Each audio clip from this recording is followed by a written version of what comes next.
अरे मेला में पवनीना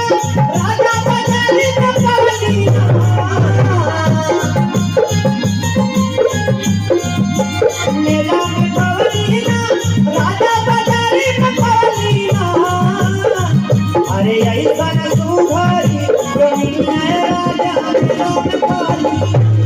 ऐसा न सुघरी रमीना राजा मेला में पवनीना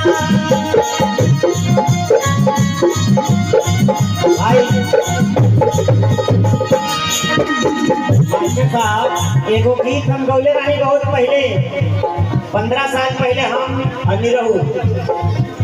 कि जात बानी बेचू बिन के धाना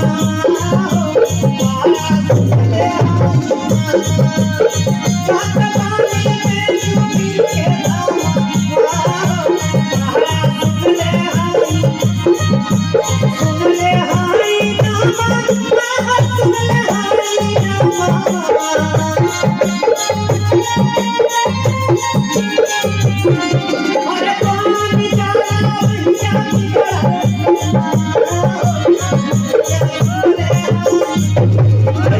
सुखारी कमेरिया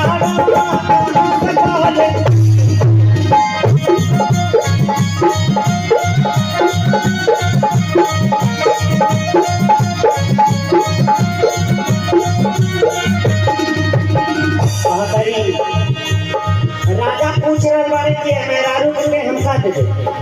तो हमरा के दे दे राजा कहने के काट दिए थे बता रहे अरे काटे खिलाई मेरे कमला काटे खिलाई मेरे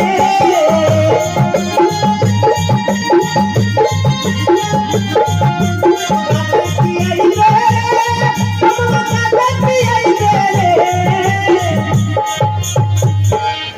हरे ऐसन सुखारी कमला कटमा काटे खिलाई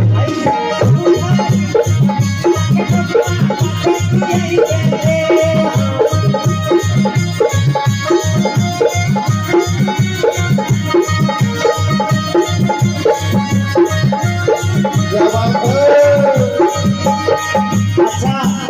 मकुआ जाने ला मेड़ुआ जाने ला।